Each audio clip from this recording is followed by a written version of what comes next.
Number 3, the square root of cosine x is equal to 2 cosine x minus 1. The first thing that we're going to want to do with this equation is get rid of this square root. And we can do that by squaring both sides of the equation.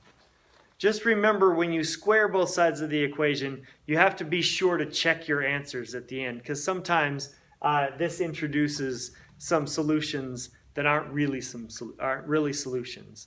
We call those extraneous solutions. So let's do this. The square root of cosine of x squared is cosine x.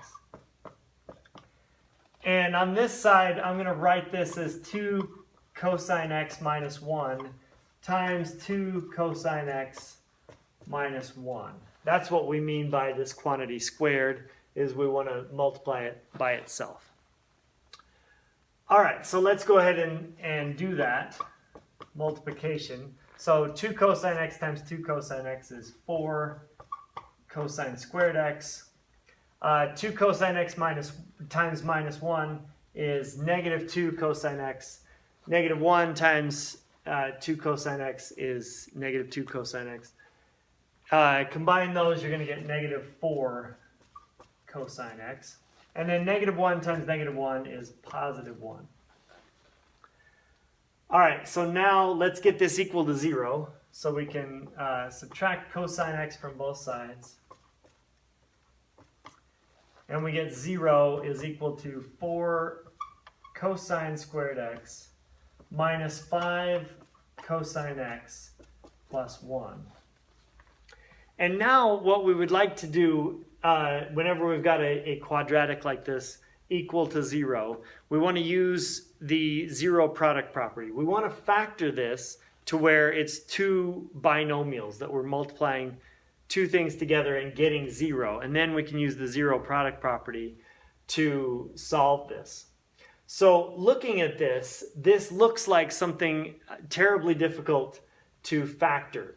But let me grab a different colored marker here and just write this as, this expression is 4x squared minus 5x plus 1. This is the type of thing that we've factored a lot before. It's just, we've written this without the cosine. We've just written it as x squared minus 5x plus 1. And I'm just writing this as an example so that you can see how we would factor this if we weren't distracted by the cosine in there. So we would factor this into two binomials. 4x squared can be made by either 2x times 2x or 4x times 1x. We know that the 1 is only going to be made by 1 times 1. And we know that these have to both be negative because they have to multiply to positive 1 and they have to add to negative 5x. And then how are we going to split up 4 so that it adds to 5? Well, that's going to be 4 and 1. So 4x and 1x. So let's check that. 4x times x, 4x squared. 4x times negative 1 is negative 4x. Negative 1 times x is negative 5x. Add those, or is negative 1x. Add those together, you get negative 5x. And negative 1 times negative 1 is positive 1. So that's how we would factor this if we didn't have all this cosine in here. And the cosine, this is going to work the same way. So we get 0 is equal to 4 cosine x minus 1 times cosine x minus 1. It's the same thing, just instead of x, we've got cosine of x. And now we've got two binomials that we're multiplying together and they equal 0. Remember, the zero product property says that if you're multiplying two things together and you get 0, one of those two things has to be 0. And so either 4 cosine x minus 1 is equal to 0, or cosine of x minus 1 is equal to 0. And so this is going to mean that the cosine of x is equal to 1/4 if we move that 1 over and then divide by 4. We're going to get cosine x equals 1/4.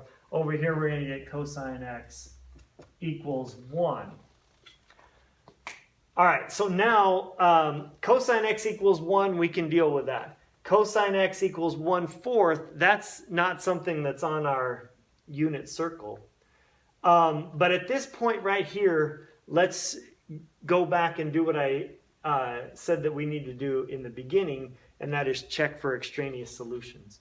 So cosine of x is equal to 1/4. Let's check to see if that works. So if we plugged in 1/4 here for cosine x, we'd get the square root of 1/4 is equal to 2 times 1/4 minus 1. So the square root of 1/4 is 1/2.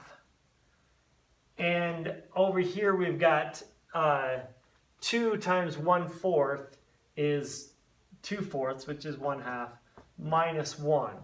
So you can see that doesn't work. 1/2 minus 1 is negative 1/2, not positive 1/2.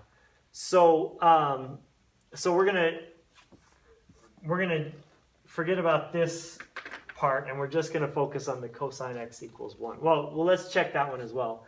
The square root of 1 is 1. Over here, 2 times 1 is 1, minus 1 is 1. So this one does work. And cosine x is going to be equal to 1 when x is equal to 0. And then it's going to be back to that same place every 2 pi radians. So we're going to add 2 pi times n. And that's going to be our solution. X equals 0 plus 2 pi times n, where n is an integer.